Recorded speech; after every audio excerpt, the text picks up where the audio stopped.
నమస్కారం. ప్రస్తుతం మనతో పాటు జ్యోతిష్య బ్రహ్మ నవరత్న నిపుణులు, ప్రముఖ ఆధ్యాత్మికవేత్త, ప్రముఖ జ్యోతిష్య వాస్తు పండితులు బ్రహ్మశ్రీ ఉమామహేశ్వరరావు గారు ఉన్నారు. వారితో మాట్లాడిద్దాం. నమస్కారం గురువుగారు. ఆయుష్మాన్ భవ. జూలై నెలలో కర్కాటక రాశి వారికి ఎలా ఉండబోతుందో తెలియజేయండి. కర్కాటక రాశి, కర్కాటక శనిశాకరః. కర్కాటక రాశికి ఆధిపత్యాన్ని వహించిన వాడు చంద్రుడు. బహుళ ఏకాదశి. బహుళ ఏకాదశి అంటే ఏకాదశి, ద్వాదశి, త్రయోదశి, చతుర్దశి, అమావాస్య. 4 రోజులు ఉంది ఇంకా అమావాస్య. అంటే చంద్రతత్వం తరుగుతూ తరుగుతూ తరుగుతూ తరుగుతూ వచ్చి ఒక నెలవంకలా తయారైంది.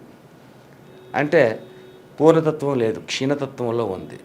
కర్కాటక రాశి వారికి జరుగుతున్న విధానాలు ఏంటంటే ఆలోచనాపరమైన విధానాల్లో నష్టదాయకమైన పరిస్థితిని తీసుకుంటున్నారు.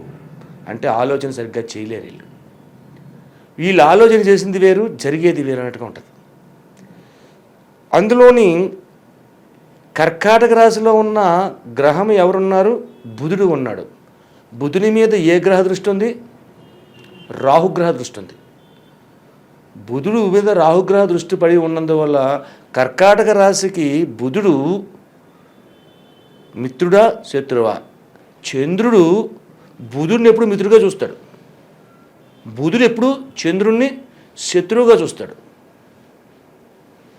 ఎప్పుడైతే బుధుడు చంద్ర స్థానంలో ఉండడం, నా శత్రు స్థానంలో ఉన్నాననే ఫీలింగ్, అందువల్ల నష్టదాయకమైన స్థితిని పొందడం అనేది జరుగుద్ది. అలాగే ముఖ్యంగా చెప్పుకోవాల్సింది ఈ కర్కాటక రాశిలోని విద్యార్థుల గురించి చెప్పుకోవాలి. విద్యార్థులు అంటే చదివే విధంగా లేదు, విదేశ గమనాలు చేయాలనుకున్న ఆలోచన ఉన్నవారు ఎవరైతే ఉన్నారో ప్రయత్నించండి. 100% సక్సెస్ అవుతుంది. 100% సక్సెస్ అయిపోతారు. వెళ్ళాలి అనుకున్న వీసా రాలేదన్న సమస్య ఉండదు. మీరు వెళ్ళిన తర్వాత ఉద్యోగం అక్కడ దొరకలేదు, ఉద్యోగ నిమిత్తంగా వెళ్ళారు, అక్కడ ఉద్యోగం వస్తుంది. లేదు చదువు నిమిత్తంగా వెళ్ళారు, అక్కడ మీకు సీట్ దొరుకుతుంది. ఇటువంటి విధానాలన్నీ కూడా ఇక్కడ బుధుని ద్వారా వస్తుంది. బుధుడు విద్యావేత్త, వ్యాపారవేత్త, తెలివితేటలు, ఉన్నతత్వమైన భావాలు, ఇటువంటి భావాలన్నిటికీ కూడా ఆధిపత్యాన్ని వహించాడు. కాబట్టి విదేశ గమనమును చేయడానికి అంటే రాహు దృష్టి బుధుని మీద పడి ఉన్నందువల్ల రాహు బుధుడికి శత్రువా కాదు, చండాల గ్రహం కాబట్టి అందరూ కొంచెం బ్యాడ్ ఎఫెక్ట్ కొట్టినా వీళ్ళు సక్సెస్ అవుతారు. అటువంటి విధానంలో ఉంది. అయితే భార్యాభర్తల మధ్యన కలహములు లేవు, సఖ్యత బాగానే ఉంది, అనుకున్న పనులు సాధించగలుగుతారు. వ్యాపారులు కూడా ప్రతి విషయంలోని నిలకడగా ఉండి వ్యాపారాన్ని చేయగలుగుతూ ఉంటారు. ప్రతి వారిని కూడా మన్ననలు పొందుతూ ఉంటారు. ఇక ఇతర వ్యాపారాలు అంటే చిన్న చిన్న కాయ కష్టం చేసుకునేవాళ్ళు, కాయ కష్టం చేసుకునేవారు పరిస్థితిని చూసుకోవాలి. అంటే వీళ్ళు ఏం చేయాలి? చిన్నగా పని చేస్తున్నా కూడా అత్యధికమైన లాభ ఫలితాన్ని మాత్రమే పొందుతున్నారు. చిన్న చిన్న పనులు చేసుకునేవాళ్ళు అంటే ఒక తాపి మేస్త్రి ఉంటాడు, ఒక వడ్రంగి మేస్త్రి ఉంటాడు, కార్పెంటర్ ఉంటాడు, అలాగే ఒక లైన్ మ్యాన్ ఉంటాడు. ఇటువంటి వాళ్ళకి అనుకోకుండా ఎక్కువ శ్రమ పడకుండా ఎక్కువ ప్రతిఫలాన్ని పొందే అవకాశం ఈ యొక్క మాసంలో ఈ యొక్క రాశి వారికి ఉంది. కాబట్టి యోగదాయకమైన పరిస్థితులు పొందడానికి ఉంటుంది. అయితే నష్టదాయకమైన ఫలితములు ఎవరికన్నా ఉన్నాయా? ఏ విధమైన నష్టదాయకములు లేవు. కానీ తొట్టుబాటు ధనం కలిగి ఉన్న పరిస్థితులు ఈ రాశి వారికి ఎక్కువగా కనబడుతున్నాయి. అంటే ఆలోచన విధానాలు మార్పు చేసుకుంటున్నారు. వీళ్ళు ఆలోచిస్తున్నారు, కొద్దిగా సక్రమంగా నిలకడగా ఆలోచించండి, మంచి జరుగుతుంది, మంచి ఆలోచన వస్తుంది. ఇవాళ మనం సినిమాకి వెళ్ళాలా, వెళ్ళిపోతుంది, పోలా, అది తప్పది. వెళ్ళకుండా ఆగడం కొంచెం మంచిదేమో ఆలోచించుకోమాట. అలా తొందరపాటు నిర్ణయాన్ని తీసుకొచ్చే విధానం ఉంది. ఆ తొందరపాటు విధానాన్ని నివారణ చెయ్యాలంటే ఈ కర్కాటక రాశి వారు ఏమి చెయ్యాలి? ఈ కర్కాటక రాశి వారు రామ మందిరానికి వెళ్ళాలి, శ్రీరామచంద్రుని దగ్గరికి వెళ్ళాలి. రామచంద్రుడి దగ్గరికి వెళ్ళి రాముడికి వీలైతే అష్టోత్తర పూజ చేయించండి. ఉదయకాలానే వెళ్ళండి. అంటే రామమందిరం దగ్గరికి వెళ్ళాలని అన్నాను, కానీ ఏ వారం వెళ్ళాలి, ఏ రోజు చేయించాలి? గురువారం చేయించండి, లేదా ఆదివారం చేయించండి. రామమందిరానికి వెళ్ళి రాముడి దగ్గర అష్టోత్తర పూజ చేయించి పచ్చ కర్పూరమును హారతిగా ఇవ్వండి. ముద్ద కర్పూరం కాదు, పచ్చకర్పూరాన్ని హారతి ఇవ్వండి. ఎప్పుడైతే ఈ పచ్చకర్పూర హారతి రామచంద్రుడికి, సీతామాతకు, లక్ష్మణుడికి, ఆంజనేయుడికి అక్కడే ఉన్నాయి, అవి హారతి వెళ్తాదో ఆ హారతి వల్ల యోగదాయకమైన కలతలు, కలహములు లాంటివి తెలిగి ఆలోచన శక్తిని పెంపొందించింది. పచ్చకర్పూరం నీళ్లు కొద్దిగా అలాగ అన్నారు, కళ్ళకు తెలియని చల్లదనం వచ్చి కళ్ళు మూసేపోతాయి అంటే ఆలోచన వస్తుంది. ఆ ఆలోచన పరిణామాన్ని మనం సరిదిద్దుకోవడానికి పచ్చకర్పూరాన్ని హారతిగా ఇవ్వాలి.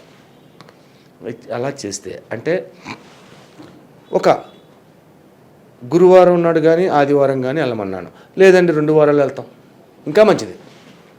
రామాలయంలోని చేయించండి. హైదరాబాద్లో ఉంది, ఇక్కడ రామాలయాలు చాలా ఉన్నాయి, ఎక్కడ పడితే అక్కడ ఉన్నాయి రామాలయాలు. ఆ రామాలయంలోని అష్టోత్తర పూజ చేయించండి, సరిపోద్ది. మరి అలాగే వీరికి ఆరోగ్య సమస్యలు ఏమైనా వచ్చే అవకాశం? ఇప్పుడు ఉన్న పరిస్థితుల్లో ఆరోగ్య సమస్యలు ఆషాఢ మాసం అన్న, ఈ ఆషాఢ మాసంలో ఆరోగ్య సమస్యల గురించి ఏమీ ఉండదు.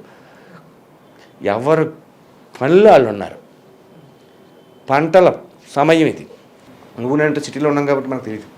పల్లెల్లో ఉన్నవారు పంట సమయం, పంట మీద ఆరోగ్యంగా ఉండకపోతే వీళ్ళు ఏం చేయలేరు.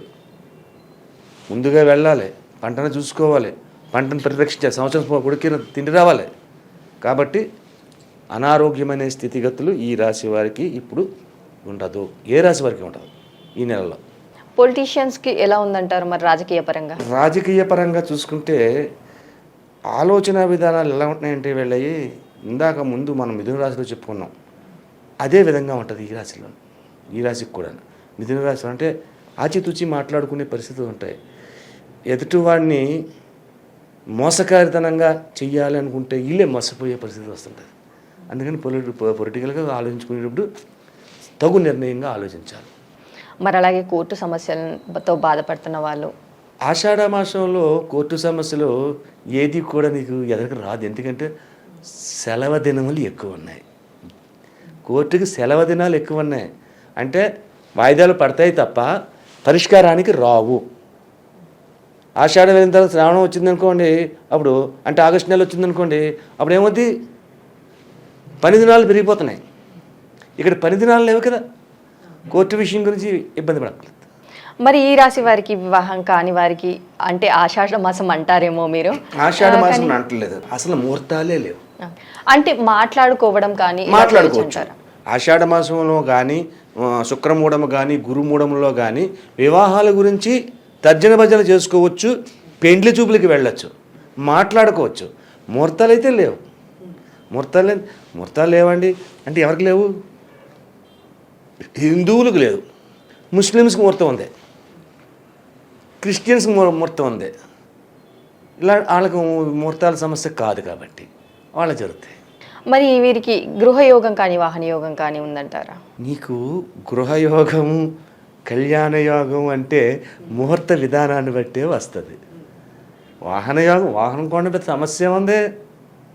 వాహనానికంటే ఒకప్పుడు చాలా ఇబ్బంది పడి, మా చిన్నప్పుడు అయితే సైకిల్ కొనాలంటే కొంచెం ఇబ్బంది పడిపోయాం, అప్పుడు ఉండేది కాదు.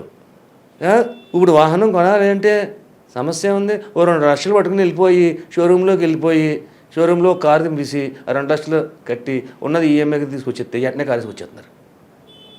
వాహనం కొనడానికి జాతకానికి సంబంధం లేదు. నన్ను అడిగితే వాహనం కావాలంటే తెచ్చుకోవచ్చు. వాహనం లేని వాళ్ళు ఎవరైనా ఉన్నారా హైదరాబాద్లో అండి? ఒక్కరింట్లో 2-3 బళ్ళు ఉంటాయి, 2 కార్లు ఉంటాయి, ఎవ్వరూ లేరు. కాబట్టి వాహనానికి ఒకప్పుడు జ్యోతిష శాస్త్రంలో వాహన యోగం అని చెప్పుకునేవారు. వాహనం ఉండాలి. వాహనం అంటే జ్యోతిష శాస్త్రంలో అసలు 2 వీలరే లేదు, 2 వీలర్ 4 వీలర్స్ ఉండవు. వాహన యోగము, వాహన క్షేత్రము అని చెప్తాం మేము. అంటే భార్యాభర్తలు ఇరువురు కలిసి జీవించే కాలాన్ని వాహన యోగము అన్నారు. అంతేగాని చాలామంది జ్యోతిష్యులు ఏమంటారు, ఒరే నీ వాహనాధిపతి చాలా బలంగా ఉన్నాడు, శుభగ్రహం అయ్యాడు, ఇంకేమో నువ్వు 2 చక్రాలు బండి మీద వెళ్ళిపోతావు, 4 చక్రాలు కారులో తిరిగేస్తా ఉంటాడు. అది బాగుందా? అదేం కాదు. అలాగే గురువుగారు కర్కాటక రాశి వారికి జూలై నెలలో ఎలా ఉండబోతుంది, అలాగే వీరు పాటించాల్సిన పరిహారాలు ఏంటి అనేసి చాలా చక్కగా వివరించారు. ధన్యవాదములు. ఆయుష్మాన్ భవ. మా యూట్యూబ్ని మీరు అందరూ శ్రద్ధగా చూస్తున్నారు. అలాగే మీ దగ్గర నుంచి మాకు చాలా కాల్స్ వస్తున్నాయి, ఆనందదాయకంగానే ఉన్నది. కానీ ఒక చిన్న విషయాన్ని మీకు తెలియపరచాలి. ఏమిటి అంటే, మనం చెబుతున్నది తిథి వార నక్షత్ర యోగ కరణములతో పాటు గ్రహ సంచారమును చూసుకుంటూ గోచార ఫలితాన్ని మాత్రమే చెబుతున్నాం. అంటే వెంకటేశ్వరరావు అనే పేరు వాళ్ళు ఉన్నారు. వెంకటేశ్వరరావు ఎంతమంది ఉన్నారు? కొన్ని కోట్ల మంది ఉన్నారు. అందరికీ ఒకటే ఫలితం రాదు. అలాగే ట్విన్స్ పుట్టారు, రాముడు లక్ష్మణుని పేరు పెట్టారు.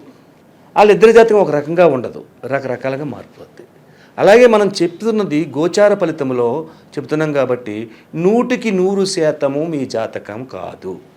మీకు కొన్ని పాయింట్స్ మాత్రమే కలుస్తుంటాయి. ఒక 50% 60% కూడా కలవచ్చు. ఉన్నదంతా కరెక్ట్గా మీకు అనువదించడం జరగదు. కాబట్టి ఇది తెలుసుకోవాలంటే మన స్వజాతకము అంటే ఏ తిథి వార నక్షత్ర యోగకరణాల్లో పుట్టాము, ఏ నక్షత్రంలో పుట్టాము, అటువంటి సమయంలో పుట్టాము, దీని వలన జరుగుతున్న గ్రహబలం ఏంటి అన్నది. అంటే ఇక్కడ మనం చెప్పుకోనిది ఒక్క గోచార చక్రాన్ని మాత్రమే చూసి చెప్తున్నాం. అదే నీ జాతకాన్ని చెప్పాలి అంటే రాశి చక్రం చూడాలి, భావచక్రం చూడాలి, నవాంశ చక్రం చూడాలి, ఇంకా చాలా చక్రాలు ఉంటాయి. ఎన్నట్లకంటే ముఖ్యమైనది ఈ 3 చక్రాలు మేము చూసి చెప్తాం. చూసినందువల్ల మీకు 100% వస్తుంది. దాంతోపాటు మీ ముఖ కవళికలు, మీ ముఖ వర్చస్సు, మీ యొక్క చేతి రేఖలు, మీ యొక్క నాడి, ఇటువంటివన్నీ తెలుసుకుంటే 100% తెలుసుకుని శుభయోగమైన ఫలితాలు పొందుతారు. అదృష్ట రంగులు, అదృష్ట రత్నాలు, అదృష్ట యోగాలు, అదృష్ట వారాలు, అదృష్ట నక్షత్రాలు, కీడు చేసే నక్షత్రాలు, ఇవన్నీ కూడా మీ యొక్క జాతకానికి వస్తాయి. కాబట్టి ఎవరైనా జాతకాన్ని తెలుసుకోవాలంటే జ్యోతిష్యుని దగ్గరికి వెళ్ళి తెలుసుకుంటే మీకు 100% పొందుతారు. నమస్తే.